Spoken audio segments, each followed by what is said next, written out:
ಯೇಸು ಕ್ರಿಸ್ತನ ಪರಿಶುದ್ಧವಾದ ನಾಮಕ್ಕೆ ಸ್ತೋತ್ರವಾಗಲಿ. ಈ ದಿನ ಬಂಡೆಯ ಮೇಲೆ ಕಟ್ಟಲ್ಪಟ್ಟ ಮನೆ ಎಂಬ ಸಂಗತಿಯನ್ನು ಕುರಿತು ಧ್ಯಾನಿಸೋಣ. ಮತ್ತಾಯನ ಬರೆದ ಸುವಾರ್ತೆ 7ನೇ ಅಧ್ಯಾಯ 24-27 ವಾಕ್ಯ. ಆದುದರಿಂದ ಈ ನನ್ನ ಮಾತುಗಳನ್ನು ಕೇಳಿ ಅವುಗಳಂತೆ ನಡೆಯುವವನು ಬಂಡೆಯ ಮೇಲೆ ಮನೆಯನ್ನು ಕಟ್ಟಿಕೊಂಡ ಬುದ್ಧಿಯುಳ್ಳ ಮನುಷ್ಯನನ್ನು ಹೋಲುವನು.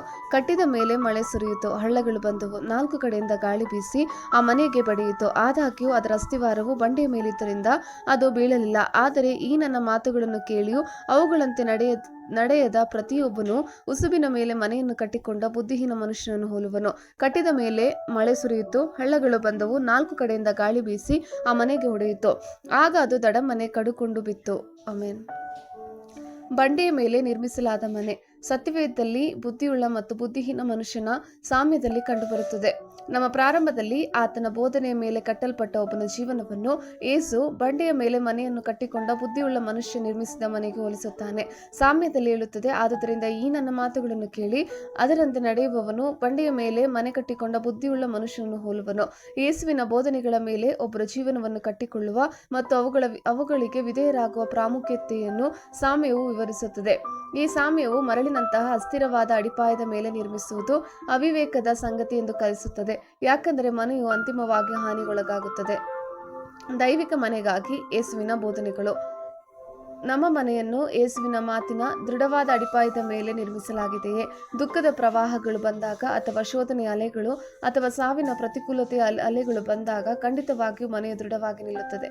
ಹೋರಾಟಗಳಿಂದ ಪಲಾಯನ ಮಾಡಬಾರದು, ಬದಲಿಗೆ ಪರಿಹರಿಸಲು ದೇವರ ಮಧ್ಯಸ್ಥಿಕೆಗಾಗಿ ಪ್ರಾರ್ಥಿಸಿ ನಂತರ ನಾವು ಅದರ ಬಗ್ಗೆ ಸಂತೋಷ ಪಡುತ್ತೇವೆ. ಆಲೋಚನೆಗಳ ಜೀವನವನ್ನು ಜಯಿಸಲು ಕಾರಣವಾಗುವ ನಮ್ಮ ಆತ್ಮಿಕ ಸುಧಾರಣೆಗಾಗಿ ಪ್ರತಿದಿನ ಸತ್ಯವೇದವನ್ನು ಓದಿ ಮತ್ತು ಪ್ರಾರ್ಥಿಸಿ. ಮೊದಲು ದೇವರಿಗೆ ಆದ್ಯತೆ ನೀಡುವ ಮೂಲಕ ನಮ್ಮ ಮದುವೆಗಳನ್ನು ಸುರಕ್ಷಿತವಾಗಿರಿಸುವುದು. ವಾದಗಳಿಲ್ಲ, ಯಾವುದೇ ವಿರೋಧಾಭಾಸಗಳಿಲ್ಲ, ಬದಲಿಗೆ ಕೊಡುಗೆ. ದೇವರ ಭರವಸೆಯಿಂದ ಪರಸ್ಪರ ಪ್ರೋತ್ಸಾಹಿಸುವುದು ನಿಯಂತ್ರಣದಲ್ಲಿದೆ. ಆಲಸ್ಯವಿಲ್ಲದೆ ಕುಟುಂಬವಾಗಿ ಸಭೆಗೆ ಹಾಜರಾಗುವುದು. ನಮ್ಮ ಕುಟುಂಬವು ಬಲವಾದ ಆತ್ಮಿಕ ಅಧಿಕಾರದ ಅಡಿಯಲ್ಲಿರಬೇಕು. ಪ್ರವಾದಿಯ ಮತ್ತು ಅಪೋಸ್ತಲಿಕ ಬೋಧನೆಗಳೊಂದಿಗೆ ಬಲವಾದ ಆತ್ಮಿಕ ನಾಯಕರಿಂದ ಮುನ್ನಡೆಸಿಕೊಳ್ಳಿ. ಸ್ವಯಂ ಶಿಸ್ತು. ಶಾಶ್ವತತೆಯ ಭರವಸೆಯೊಂದಿಗೆ ಜೀವಿಸುವುದು. ಕೊಡುವುದರಲ್ಲಿ ಉದಾರವಾಗಿರಿ. ಇತರರಿಗೆ ಸಹಾಯ ಮಾಡುವುದು. ಆಮೆನ್. ದೈವಿಕ ಮನೆಯನ್ನು ನಿರ್ಮಿಸುವುದು. ಪ್ರತಿ ಮನೆಗೆ ಅಡಿಪಾಯ ಬೇಕು. ಕ್ರೈಸ್ತರಾದ ನಮಗೆ ಕ್ರಿಸ್ತನು ನಮ್ಮ ದೃಢವಾದ ಅಡಿಪಾಯ. ಅದು ನಮ್ಮ ಆರಂಭಿಕ ವಾಕ್ಯವಾಗಿದೆ. ಪೋಷಕರಾಗಿ ನಾವು ಜೀವನದ ಕ್ಷಣಗಳನ್ನು ಹೇಗೆ ಮಾಡಬೇಕೆಂದು ಕಲಿಯಬೇಕು. ವಿಶ್ವಾಸಿಗಳಿಗೆ ಪ್ರೀತಿ ಮತ್ತು ಗೌರವ ನಮ್ಮ ಚೌಕಟ್ಟು. ನಾವು ನಮ್ಮ ಕ್ರೈಸ್ತರ ಮನೆಗಳನ್ನು ದರ್ಶನದ ಕಿಟಕಿಗಳೊಂದಿಗೆ ನಿರ್ಮಿಸಬೇಕು. ಸುವಾರ್ತೆಯನ್ನು ಹಂಚಿಕೊಳ್ಳಿ. ನಿಮ್ಮ ಕುಟುಂಬ ಮತ್ತು ಮಕ್ಕಳೊಂದಿಗೆ ಸುವಾರ್ತೆಯನ್ನು ಹಂಚಿಕೊಳ್ಳುವುದು ಅವರಿಗೆ ಯೇಸುವಿನ ಪ್ರೀತಿಯನ್ನು ಬೆಳೆಸಲು ಸಹಾಯ ಮಾಡುತ್ತದೆ. ಕುಟುಂಬ ಆರಾಧನೆಯನ್ನು ಅಭ್ಯಾಸ ಮಾಡಿ. ಕುಟುಂಬ ಆರಾಧನೆಯು ಮಕ್ಕಳಿಗೆ ವಾಕ್ಯದ ಸತ್ಯಗಳನ್ನು ಪರಿಚಯಿಸುತ್ತದೆ ಮತ್ತು ಕ್ರೈಸ್ತ ಜೀವನಕ್ಕೆ ಅವರನ್ನು ಸಿದ್ಧಪಡಿಸುತ್ತದೆ. ಇದು ವಾಕ್ಯ ಓದುವುದು, ಪ್ರಾರ್ಥನೆ ಮತ್ತು ದೇವರನ್ನು ಸ್ತುತಿಸುವುದನ್ನು ಒಳಗೊಂಡಿರುತ್ತದೆ. ನಿಮ್ಮ ಮಕ್ಕಳಿಗೆ ಯೇಸುವಿನ ಕಾಲಕ್ರಮಗಳನ್ನು ಕಲಿಸಿ. ನಿಮ್ಮ ಮಕ್ಕಳಿಗೆ ಯೇಸು ಕ್ರಿಸ್ತನನ್ನು ಅನುಸರಿಸಲು ಕಲಿಸುವುದು ದೇವರ ಆಶೀರ್ವಾದಗಳಿಗೆ ಕಾರಣವಾಗಬಹುದು. ನಿರಂತರವಾಗಿ ಪ್ರಾರ್ಥಿಸಿ. ಪ್ರತಿಯೊಂದು ಸಂದರ್ಭದಲ್ಲೂ ಪ್ರಾರ್ಥನೆ ಮಾಡುವುದರಿಂದ ನಿಮ್ಮ ಮಕ್ಕಳು ಅನುಸರಿಸಲು ಒಂದು ಮಾದರಿಯನ್ನು ಹೊಂದಿಸಬಹುದು. ಕರ್ತನು ಮನೆ ಕಟ್ಟದಿದ್ದರೆ ಅದನ್ನು ಕಟ್ಟುವವರು ಕಷ್ಟಪಡುವುದು ವ್ಯರ್ಥ. ಇಲ್ಲಿ ಮನೆ ಎಂಬ ಪದವು ಮನೆಯ ಆಶ್ರಯ ಎಂದರ್ಥ. ಆದ್ದರಿಂದ ಸೊಲೊಮೋನನು ಕರ್ತನ ಮನೆಯನ್ನು ಉಲ್ಲೇಖಿಸುವುದಿಲ್ಲ, ಆದರೆ ನಾವು ವಾಸಿಸುವ ನಮ್ಮ ನಿಜವಾದ ಮನೆಗಳನ್ನು ಉಲ್ಲೇಖಿಸುತ್ತಾನೆ. ನಾವು ದೇವರೊಂದಿಗೆ ಸರಿಯಾದ ಸ್ಥಾನದಲ್ಲಿದ್ದರೆ ನಾವು ಆತನ ವಾಕ್ಯ ಮತ್ತು ಆತ್ಮನನ್ನು ಅನುಮತಿಸಬೇಕು. ನಮ್ಮ ಮನೆಯನ್ನು ನಿರ್ಮಿಸಿ. ಯೇಸುವಿನ ಅತ್ಯಂತ ಆಳವಾದ ಬೋಧನೆಗಳೆಂದರೆ ನಿಸ್ವಾರ್ಥವಾಗಿ ನಿಮ್ಮ ನೆರೆಹೊರೆಯವರನ್ನು ಪ್ರೀತಿಸುವುದು, ನಿಮ್ಮ ಶತ್ರುಗಳನ್ನು ಪ್ರೀತಿಸುವುದು, ಇತರರನ್ನು ಕ್ಷಮಿಸುವುದು, ಇತರರಿಗೆ ಸೇವೆ ಮಾಡುವುದು ಮತ್ತು ನಂಬಿಕೆಯನ್ನು ಹೊಂದಿರುವುದು ನಿಮ್ಮ ಜೀವನವನ್ನು ಸುಧಾರಿಸುವ ಯೇಸುವಿನ 5 ಬೋಧನೆಗಳು. ಈ ಬೋಧನೆಗಳು ಉತ್ತಮ ಆಂತರಿಕ ಶಾಂತಿಯನ್ನು ಹೊಂದಲು ಮತ್ತು ನಮ್ಮ ಸುತ್ತಮುತ್ತಲಿನವರೊಂದಿಗೆ ನಮ್ಮ ಸಂಬಂಧವನ್ನು ಸುಧಾರಿಸಲು ಸಹಾಯ ಮಾಡುತ್ತದೆ. ಮನೆ ಎಂಬುದಕ್ಕೆ ಇಬ್ರೂ ಪದವು ಬೈತ್ ಆಗಿದೆ ಮತ್ತು ಮನೆಗಾಗಿ ಗ್ರೀಕ್ ಪದವು ಒಯ್ಕೋಸ್ ಆಗಿದೆ. ಬೈತ್ ಅಂದರೆ ಮನೆ, ಒಕೋಸ್ ಅಂದರೆ ಮನೆ, ನಿವಾಸ, ಕುಟುಂಬ, ಅರಮನೆ, ದೇವಾಲಯ, ಪೀಳಿಗೆ ಅಥವಾ ನಿರ್ದಿಷ್ಟ ಮನೆಯಲ್ಲಿ ವಾಸಿಸುವ ಅಥವಾ ಹುಟ್ಟಿದ ಜನರು ಎಂಬ ಪದವನ್ನು ಅರ್ಥೈಸಬಲ್ಲ ಪದ. ಸತ್ಯವೇದದಲ್ಲಿ ಮನೆ ಎಂಬ ಪದವು ಸಾಮಾನ್ಯವಾಗಿ ಬೈತ್ ಅಥವಾ ಒಯ್ಕೋಸ್ ಅನುವಾದವಾಗಿದೆ. ಉದಾಹರಣೆಗೆ ಆದಿಕಾಂಡ 43:23 ಮನೆ ಮತ್ತು ಮನೆಯೊಳಗೆ ಎರಡು ಒಂದೇ ಪದದ ಅನುವಾದಗಳಾಗಿವೆ. ಪ್ರಾಚೀನ ಗ್ರೀಸ್ನಲ್ಲಿ ಹೆಚ್ಚಿನ ನಗರ ರಾಜ್ಯಗಳಲ್ಲಿ ಒಯ್ಕೋಸ್ ಸಮಾಜದ ಮೂಲಭೂತ ಘಟಕವಾಗಿದ್ದು, ಇದು ಕುಟುಂಬ ಮತ್ತು ಕುಟುಂಬದ ಮನೆ ಎರಡನ್ನು ಉಲ್ಲೇಖಿಸಬಹುದು ಮತ್ತು ಅದರ ಅರ್ಥವು ಪಠ್ಯಗಳಲ್ಲಿಯೂ ಸಹ ಬದಲಾಗಬಹುದು. ಕಟ್ಟಲು ಎಂಬುದಕ್ಕೆ ಇಬ್ರೂ ಪದವು ಬನಾವ್ ಅಂದರೆ ಕಟ್ಟಲು ಎಂಬುದಕ್ಕೆ ಗ್ರೀಕ್ ಪದವು ಒಯ್ಕೊಡೊಮಿ ಆಗಿದೆ. ಬಂಡೆಗಾಗಿ ಹಿಬ್ರೂ ಪದಗಳು tsur ಮತ್ತು ಸೆಲಾ ಮತ್ತು ಬಂಡೆಗಾಗಿ ಗ್ರೀಕ್ ಪದ ಪೆಟ್ರೋಸ್ ಮತ್ತು ಪೆಟ್ರಾ. tsur ಮತ್ತು ಸೆಲಾ ಈ ಇಬ್ರು ಪದಗಳನ್ನು ದೊಡ್ಡ ಚೂಪಾದ ಬಲವಾದ ಮತ್ತು ಪ್ರಬಲವಾದ ಬಂಡೆಯನ್ನು ವಿವರಿಸಲು ಬಳಸಲಾಗುತ್ತದೆ. ದೇವರೊಂದಿಗೆ ನಿಕಟ ಸಂಬಂಧವನ್ನು ವ್ಯಕ್ತಪಡಿಸಲು ಮತ್ತು ದೇವರ ವೈಯಕ್ತಿಕ ಹೆಸರಾಗಿಯೂ ಅವುಗಳನ್ನು ಬಳಸಬಹುದು.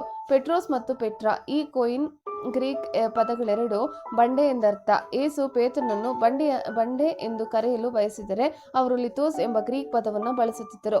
ಸೂರಿ ಈ ಇಬ್ರು ಪದದ ಅರ್ಥ ನನ್ನ ಬಂಡೆ. ಯೆಹೋವ ಸೂರಿ ಈ ಇಬ್ರು ಪದದ ಅರ್ಥ ಕರ್ತನು ನನ್ನ ಬಂಡೆ. ಸತ್ಯವೇದದಲ್ಲಿ ಬಂಡೆಯ ಕಾಠಿಣ್ಯ, ಸಹಿಷ್ಣುತೆ ಮತ್ತು ದೇವರ ಶಕ್ತಿಯ ಸಂಕೇತವಾಗಿದೆ. ಇಂಗ್ಲಿಷ್ನಲ್ಲಿ ಬಂಡೆ ಎಂದು ಅನುವಾದಿಸಲಾದ ಎರಡು ಹಿಬ್ರು ಪದಗಳಿವೆ, tsur ಮತ್ತು ಸೆಲಾ. ಎರಡು ಪದಗಳು ಕೇವಲ ಬಂಡೆಗಿಂತ ಹೆಚ್ಚಿನದನ್ನು ಸೂಚಿಸುತ್ತದೆ. ಇವೆರಡು ದೊಡ್ಡ ಚಲಿಸಲಾಗದ ಬಂಡೆ ಮತ್ತು ಅಥವಾ ಬಂಡೆಯನ್ನು ಸೂಚಿಸುತ್ತವೆ. ಚೂಪಾದ ಅಥವಾ ಬಲವಾದ ಶಕ್ತಿಯುತ ಬಂಡೆಯನ್ನು ಸೂಚಿಸುವಂತದ್ದಾಗಿದೆ. ದೈವಿಕ ಮನೆಯನ್ನು ನಿರ್ಮಿಸುವ ಮುಖ್ಯ ಸಂದೇಶವೆಂದರೆ ದೈವಿಕ ಮನೆಯನ್ನು ನಿರ್ಮಿಸಲು ನಾವು ಅದನ್ನು ದೇವರ ಸುತ್ತ ಕೇಂದ್ರೀಕರಿಸಬೇಕು. ಆತನ ಚಿತ್ತ, ಆತನ ಆಸೆಗಳು, ಆತನ ವಾಕ್ಯ ಅವರು ಕೇವಲ ಮಾತಾಡುವ ಬದಲು ಕೇಂದ್ರವಾಗಿರಬೇಕು. ಆದರ್ಶಪ್ರಾಯವಾಗಿ ನಮ್ಮ ಮನೆಗಳು ಕೇವಲ ನಾವು ತಿನ್ನುವ, ಮಲಗುವ ಮತ್ತು ಆಟವಾಡುವ ರಚನೆಗಿಂತ ಆರಾಧಿಸುವ ಸ್ಥಳಗಳಾಗಿರಬೇಕು. ಯೇಸುವಿನ 5 ನೈತಿಕ ಪಾಠಗಳು, ಆತನ ಉಪದೇಶಗಳು. ದೇವರು ಒಬ್ಬನೇ ಮತ್ತು ಆತನು ಅತ್ಯಂತ ಕರುಣಾಮಯಿ. ಪ್ರತಿಯೊಬ್ಬರೂ ಇತರರ ಬಗ್ಗೆ ಸಹೋದರ ಭಾವನೆಗಳನ್ನು ಬೆಳೆಸಿಕೊಳ್ಳಬೇಕು. ಸಂಕಷ್ಟದಲ್ಲಿರುವ ಜನರನ್ನು ಪ್ರೀತಿಸುವುದು ದೇವರ ಆರಾಧನೆಗೆ ಸಮಾನ. ಬೇರೆಯವರಿಂದ ಏನನ್ನೂ ನಿರೀಕ್ಷಿಸದೆ ಅವರ ಸೇವೆ ಮಾಡಬೇಕು. ಜನರ ಸೇವೆ ದೇವರ ಆರಾಧನೆಗೆ ಸಮಾನ. ಬಲವಾದ ದೈವಿಕ ಮನೆಯನ್ನು ಹೊಂದಿದ್ದಕ್ಕಾಗಿ ಇದನ್ನು ಬಲವಾಗಿ ಒಪ್ಪಿಕೊಳ್ಳಿ. ನಮ್ಮ ಹೊಸ ಮನೆಯು ದೇವರ ಪ್ರಸನ್ನತೆಯಲ್ಲಿರುತ್ತದೆ.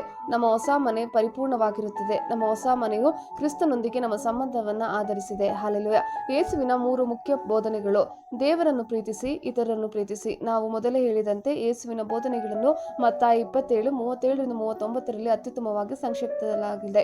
ಸುವರ್ಣ ನಿಯಮ. ಇತರರಿಗೆ ನೀವು ಹೇಗೆ ಮಾಡಬೇಕೆಂದು ನೀವು ಬಯಸುತ್ತೀರೋ ಹಾಗೆ ಮಾಡುವುದು ಸುವರ್ಣ ನಿಯಮ ಎಂದು ನಮ್ಮಲ್ಲಿ ಅನೇಕರಿಗೆ ತಿಳಿದಿದೆ.